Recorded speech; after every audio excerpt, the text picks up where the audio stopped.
Hey, it's your friend Brendan Smith. And it is your friend John Ross Bowie. Welcome to the Record Junkies. You know, it's been a while, John. It's been a while, Been and a little too long. it's been a little too long. So we thought, like, before we get back to fancy digs and stuff like that, we just got to jump on Zoom and like Got to record make some content. We gotta make some content because content is king in the year 2026. Yes, and it is our only king. Well, yes, that is our only king, and you know, I fully admit that I am enslaved to the entire deal. I have a question for you, Brendan, and I don't think I've asked this on the podcast before, which surprises me. What was your first concert? Do I know this? Kiss. It was Kiss. I did know this. Yes, It was Kiss. Right. For many people my age, Kiss, either the Love Gun tour or the Dynasty tour, was their very first concert. But I will late tell 70s you, in that yes, pocket. But then in 1980, and this is a tough one. Then it was Van Halen, but then it was Ted Nugent. Oh wow. I fully admit, because in the fall of 1980, Ted Nugent was still horrifically relevant in rock, and we didn't know that he was completely insane. No. I'm not judged. Please don't. That's fine. Don't worry about that. Yeah. I'm not gonna. I will separate the art from the artist, but I will certainly separate the art from the artist when the artist didn't lose his shit for another 20 years or so. Yeah. So I absolve you and send you on your way. Yeah, I did know yours was Kiss. Was there an opener? I do not remember. We do have powerful computers directly in front of us that could tell us the answer to that thing, but I don't know what the answer is. That's awesome. That's awesome. I haven't given away a surprise, have I, in asking this? No. Okay, good. Let me ask you mine was the Go-Go's, 1984, Radio City Music Hall with my friend Portia. In Excess, we're opening up. I mean, 1984, New York City, Go-Go's. In Excess is your opener. In Excess is your opener. They're touring off the record that has Don't Change and Original Sin on it. I think that's the same record. Different. Don't Change was on Shabu Shaba, and Original Sin was on The Swing. The Swing. They were touring for The Swing. You're right. I apologize.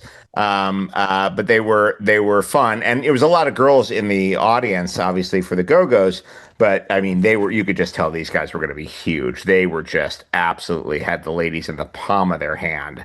And because it was New York City, I walked to and from said concert because it's only a few blocks from my house. Yeah, isn't that unbelievable? Yeah, I didn't have to bum somebody for a ride until until I went to a couple arena shows at Giant Stadium out in Jersey. Well, obviously people watching have already probably figured out that we're going to be talking about live records tonight on the Record Junkies. And you mentioned New York, you mentioned arena. I was going to talk about Bruce Springsteen.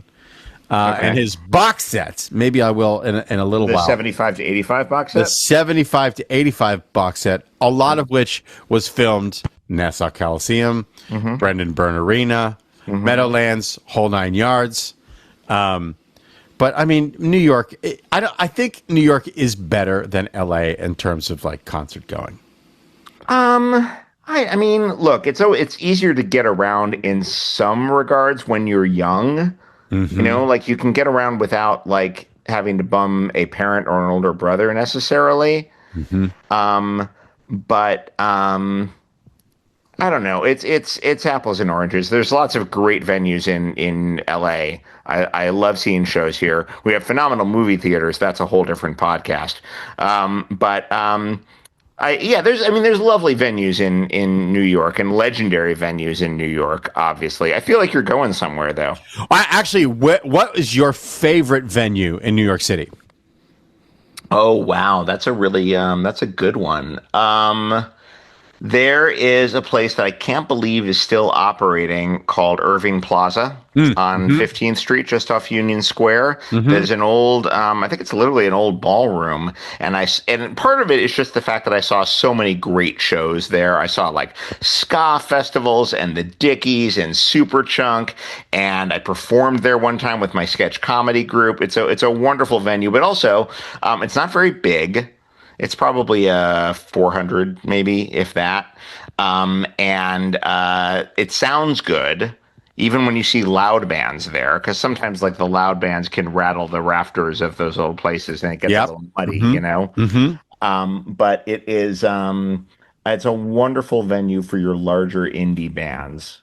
Oh, the dogs are home. The dogs are returning. That's what that sound is. Oh, the dogs have been on a walk and now they are Yes. being returned to They are the being home. returned, and I can hear them scratching at the door. Mm-hmm. And they've already put food out for them, so they're all set. Mm-hmm. Um, Here they come. Here they come. Wait, oh, it's so exciting! The suspense is just tangible. There's a problem with the lock. Uh, I'm saving all this, by the that way. wasn't our dog. That was the neighbor's dog. Oh, this is not going to be edited out, by the way. Because it's audio gold. We're gonna pull the curtain back. So that's probably my favorite venue in New York. Have you spent enough time in New York to judge a favorite venue? Well, I have had the pleasure of seeing Iron Maiden at the Madison Square Garden, which was one of the most unique experiences I've ever had because my friends and I went down into the subway after the show, Yeah. which was just filled with Maiden fans going everywhere all over New York after the show was over. The boroughs in Jersey. Excuse me. Sorry. Speak up. Well, and there are a lot of Long Island dudes. I'm kidding. You know, Long Island loves metal, but Sure. but the amazing thing about Madison Square Garden, I could feel what is that 12,000, 14,000, 15,000 people just vanishing that instantly. neighborhood. Like getting out of there instantly, which kind of thrilling. Oh, You know what I that's mean? fascinating, yeah. It was and I've seen the Grateful Dead at Madison Square Garden too. As have I. Yeah, as have you. Maybe we're there at the same time. September '89? Probably not. Roughly. No, for real. Oh, really? 89 or 90. Absolutely. Oh, I beg your pardon. It would have been the beginning of my senior year, so September '88. Oh, 88. It was September '88. Brett Midland still in the band, Yeah. as he was in the until summer '90 when he passed. But I feel like he opened the show. A rarity. We had a Brett Midland show opener in the form of "Hey Pocky Way." Sure. I wonder if there's anywhere online I could find a list of the songs the Dead played on a particular date. Well, a man's reach must exceed his grasp. Exactly. Yeah, the garden is fun. The garden is fun, and the sound's pretty good. Jamie went to one of those Billy Joel shows when he was doing that 10-year residency for a while, and she had a great time at that show. I was supposed to go to one of those shows, but I got COVID and couldn't travel. Oh, I've opened a wound. I'm sorry. Yeah, it's a regret. It's a huge regret because I know that event was raucous and joyous. And, look, we're not going to talk about Billy Joel tonight. We're just going to talk about some of our favorite live albums. But it would have been amazing to see Billy Joel live at Madison Square Garden in this historic run of shows. Absolutely. Yeah, well, John, let's get to it. I want to hear what we sort of talked to each other before, and we were like, let's do our favorite live records. Did we qualify it by like what we think is the best live record ever made? I'm not gonna. I feel like our show is at its best when we don't do that. Yeah. When we stick with very personal preference and personal connection. Yeah.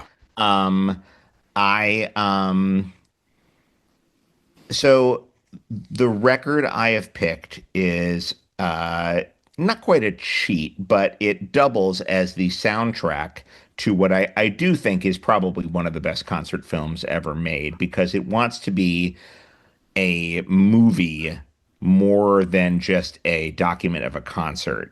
And you have an artiste, an auteur director handling it, and it is very theatrical and very cinematic, and also really, really fun and joyous.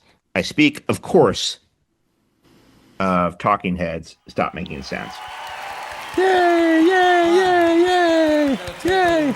So it comes, I got an edition recently, actually, because I've had a couple editions of this record. The original cassette, I don't know if you remember this, so the original even CD had 9 songs, 9 of the, 18 songs that are in the movie. It only had about half of them. It had Psycho Killer, Slippery People, Burning Down the House, Life During Wartime, Swamp, What a Day That Was, Once in a Lifetime, Girlfriend Is Better, and Take Me to the River. So you didn't have Cross-Eyed and Painless, and there's an amazing version of that here. You didn't have the gorgeous version of What a Day That Was, a great version of Thank You for Sending Me an Angel. And it loses the device that the film has, which is that each musician comes out one at a time. You'll recall David Burns comes out with a boombox, which places it very solidly in 1983. Boombox acoustic guitar. The boombox starts playing a beat, and he plays Psycho Killer along with it on an acoustic guitar. And then Tina comes out, and then Chris Frantz comes out, and then Jerry Harrison comes out, and then eventually the whole band. And they've toured with something like I don't know, I can actually count, 12-piece band or something. Yeah. Oh, yeah. They had a big band.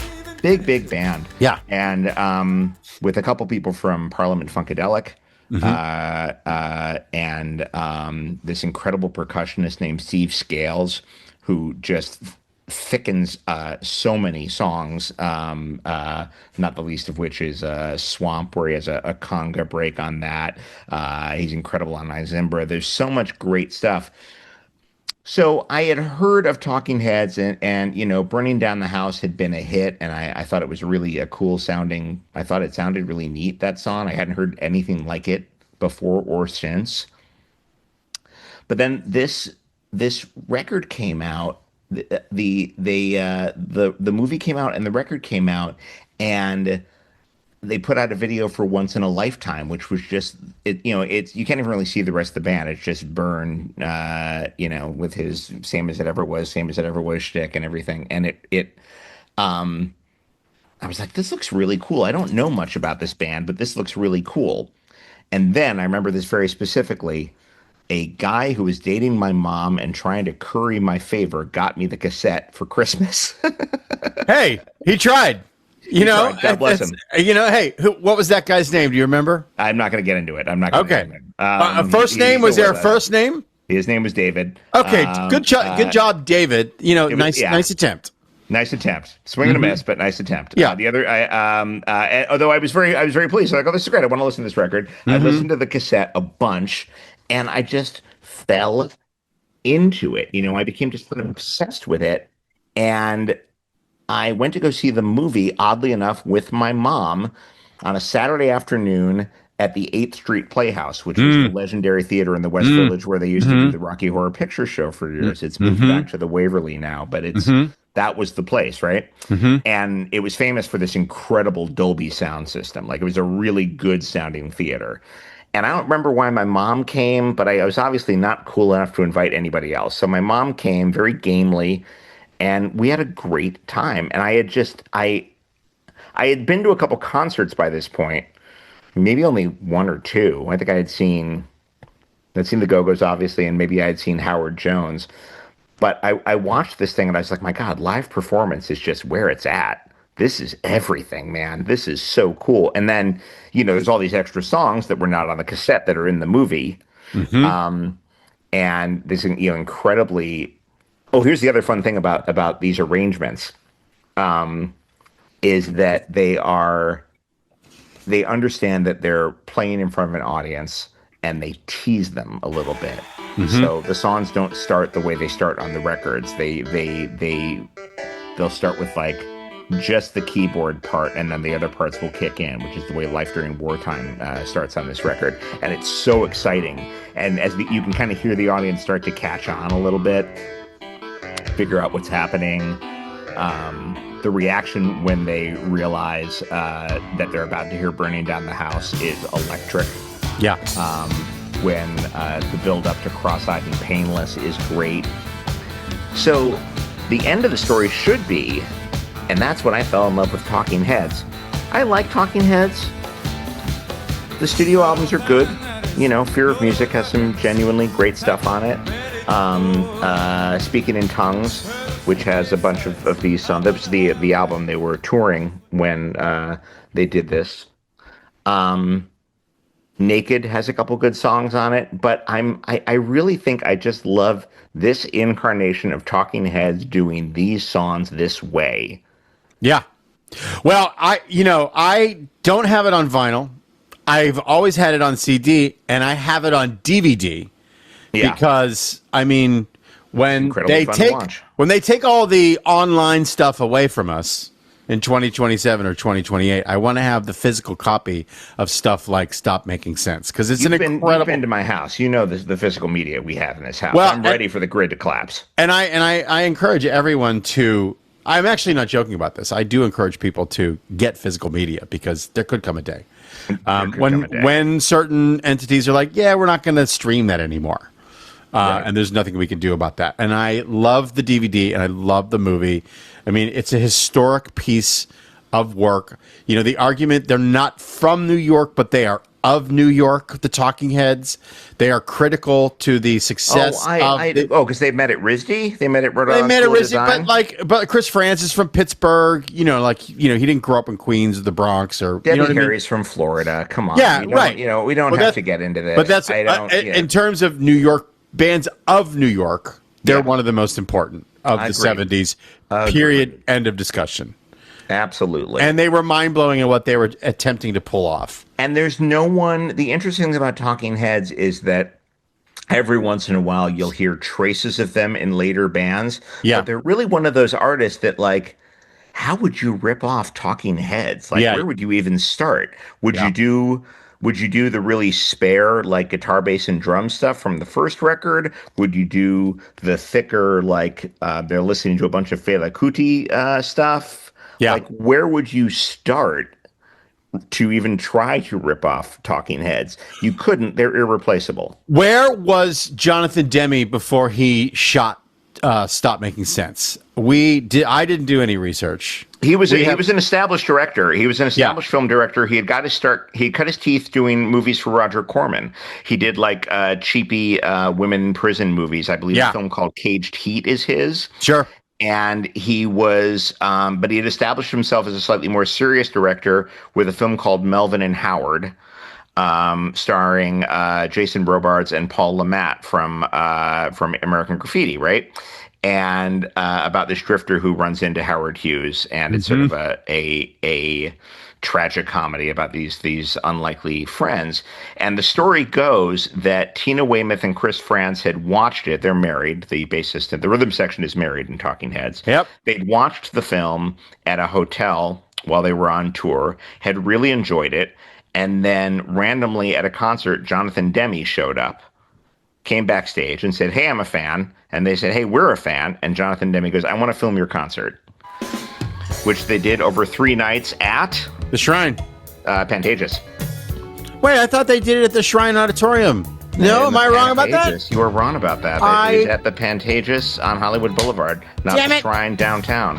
I was wrong. I thought it happens. Okay. The Pantages, both are famous for, I think, the Pantages definitely hosted the Oscars for a few years. The Shrine Auditorium might have as well. So they're both very famous venues here in Los Angeles. The Pantages is if you get a chance, stunning Art Deco lobby. Right now it's a Broadway touring house. That's what they do there, is they show Broadway shows, and occasionally they'll have residencies. Every 2 weeks, I drive by it 4 times a day because it's not far from my place. No, of course not. And I think that we have Book of Mormon coming back. Book of Mormon. We always have, the Michael Jackson musical. It's all the sort of schmaltzy Broadway, sugar candy, poppy shows. They don't It's the hit Broadway shows. It's the hit. Shrek, the musical. Yeah. It's Shrek the musical. Book of Mormon's coming back. Hamilton's coming back. I feel like Moulin Rouge is coming back. Yeah. They do they do the Broadway tours. What's interesting is that I've talked to actors who have done Broadway and have done tours. And it's a little bit of a sidebar, but it's kind of interesting, and I think you'll find it cool. when you go from Broadway to the Pantages is larger than any Broadway house. It's actually a very, very big venue, and actors find themselves adjusting their performances accordingly, and sort of going a little bit bigger when they perform at the Pantages compared to the relatively intimate 800 or 900 seaters on Broadway. So I've always found that kind of interesting. I saw Hamilton once on Broadway. I saw Hamilton once at the Pantages, and you could see a little bit of a difference if you were looking for it. Anyway, the Pantages, home to many cool things, not least of which is the recording in 1983 of the fantastic Talking Heads film and album Stop Making Sense. I hate being wrong. But I'm not going to be wrong about this. But you're in the look. You were in the right city. I wasn't trying to stump you. I know you hate being wrong, but you're very rarely wrong, Brandon. This reminds consolation. It reminds me of losing the live episode of Remote Control when they came to the Riviera Theater in Chicago, and my buzzer wasn't working. And again, I've told the story, I think, on this podcast. During one of the breaks, Colin Quinn could see my frustration, and he leaned up behind me, and he said, "It's rigged, you Irish bastard." Okay, so my turn. I was going to talk about, I don't want to get the glare in here, but I was going to talk about this only because this came out in November of 1986, November 10th, 1986. That's 3 days before my birthday. Oh, wow. And I camped. I was a freshman in college. I camped out overnight with my buddy Brent, who is here in town visiting. That's why I was mindful of this. We camped out overnight with the other Springsteen idiots in Evanston, Illinois at Rose Records just to get this. I think a couple days later it would have been easy to pick up, but at that time, Bruce Mania was still raging across the country, and we were scared that we would never get that record. It was his first release after Born in the USA, unless I'm terribly mistaken. Oh yeah, I mean the parts of the Born in the USA show are on this, which is super fun. But I'm not going to talk about that today. Today I'm going to talk about my favorite live record of all time, Cats and Kittens, and it is this. It is Rush, Exit Stage Left, and I'm holding up the insert of the CD. I understand. The reason that this cover is so fantastic is because you have all of the Rush characters from all of these studio albums in one place, which blew my mind as an 8th grader. Talk me through it. Well, you have the young woman from Permanent Waves. She's pulling the curtain back. You have one of the dudes from the Hemispheres cover. You have the other dude on the Hemispheres cover on the other side of the thing. You got the guys moving pictures. You've got the Farewell to Kings. You've got the Owl. You've got everybody. And it's just fantastic. I love it. Rush, Exit Stage Left. This is sort of, it was Rush got very good at putting out a few studio records. My allergies, by the way, Los Angeles. Everybody. Holy smokes. Anna wins, friend. I have not really been an allergy person, but boy, have I been hit with it hard. Oh, Walter had a fever. His allergies got so bad he had a fever. Okay. Well, damn. So I'm feeling it tonight, but I'm so excited about this. So Rush got very good at, their formula was put out a couple studio records, put out a live album, put out a couple studio records, put out a live album, put out a couple studio records, put out a live album. Like they had a formula, starting with All the World's a Stage, which chronicles their early period. This is heavy on the classic sort of FM radio Rush conquering the world with Moving Pictures and Permanent Waves. A lot of this was, it's basically a compilation of stuff from the Permanent Waves tour in 1980 and the Moving Pictures tour in 1981. So it's not just like one set concert. They actually recorded some of it in Scotland and in Glasgow and some of it in Montreal at the Forum in Montreal.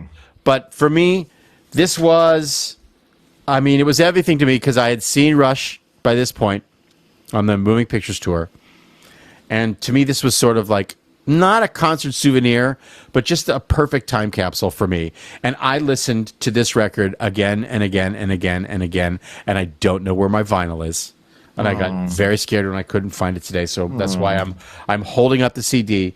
But this record, it has It has Red Barchetta. It has Spirit of the Radio. It has Free Will.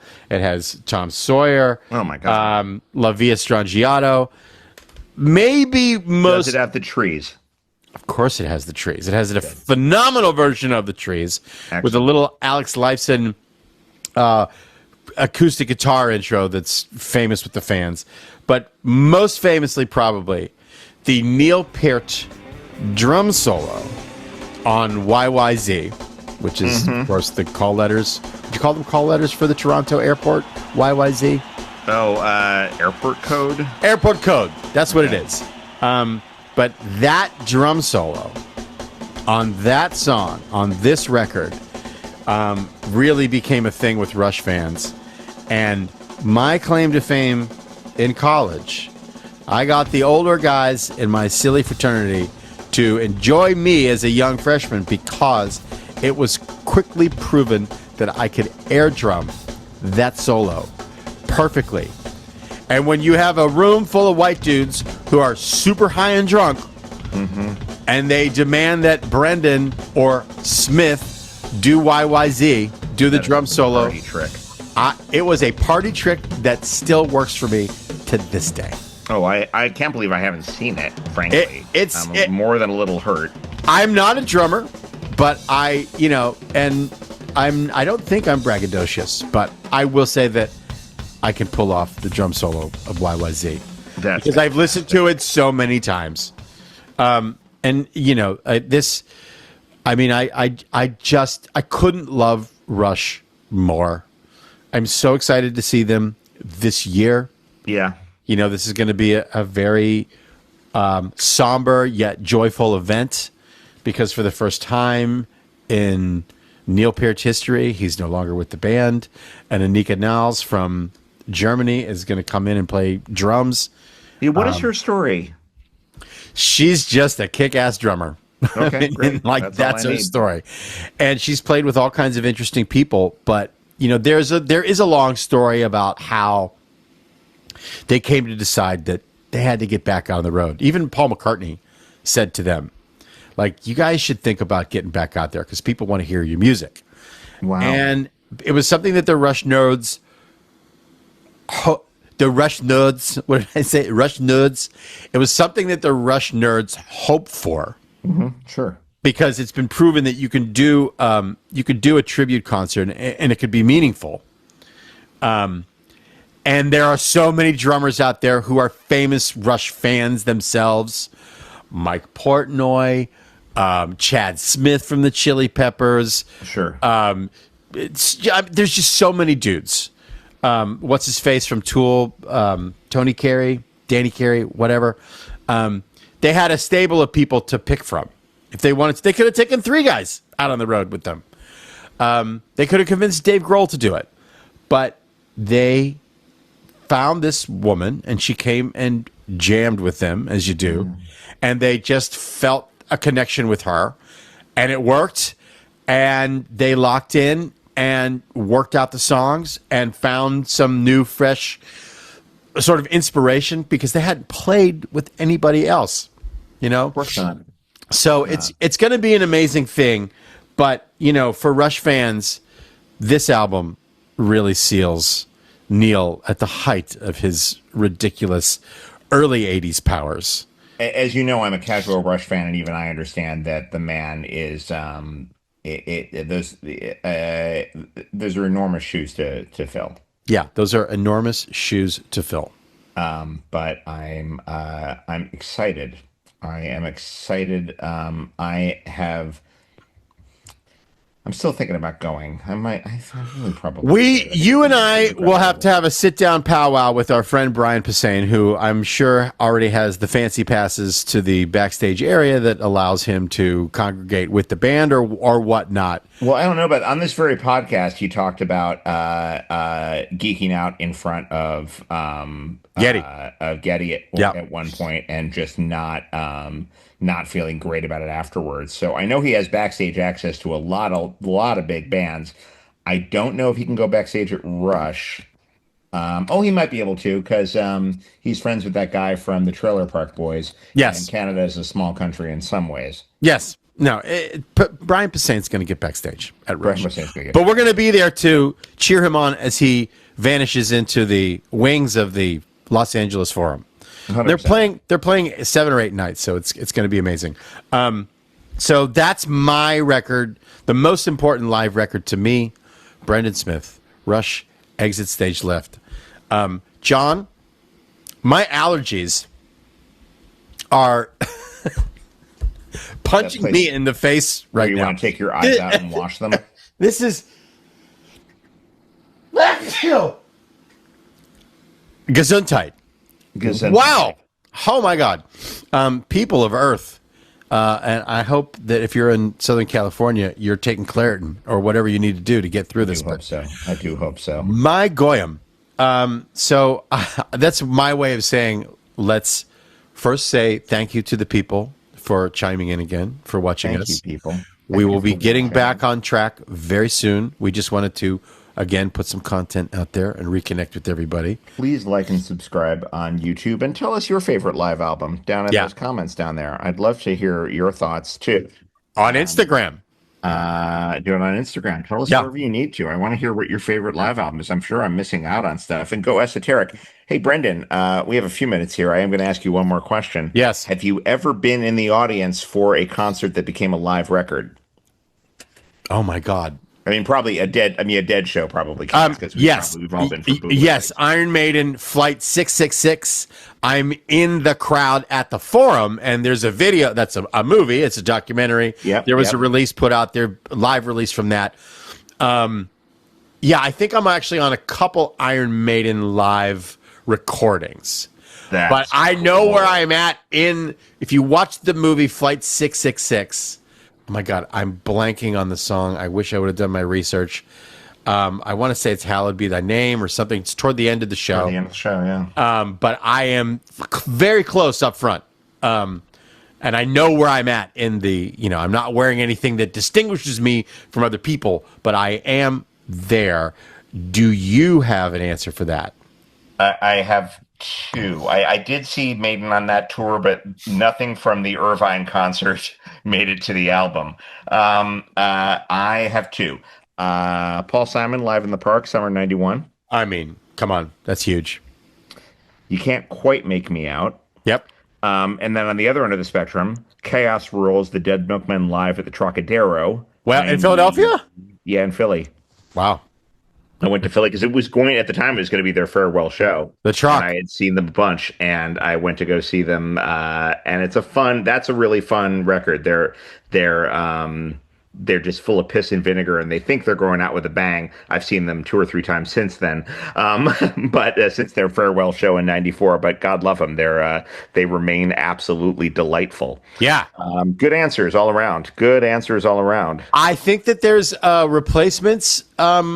There's a couple like live recordings that make it onto B-sides of CDs and stuff like that. Like there's a Bob Mould show in 1989 in Chicago that I was there for that was released in some way. I think that there's a U2 release. That's a great question. I got to scroll through everything and figure out where I was in space and time. You too can leave it in the comments. Yeah. U2 as well. I'm pretty sure that I'm on. I know I was at some of their historic shows.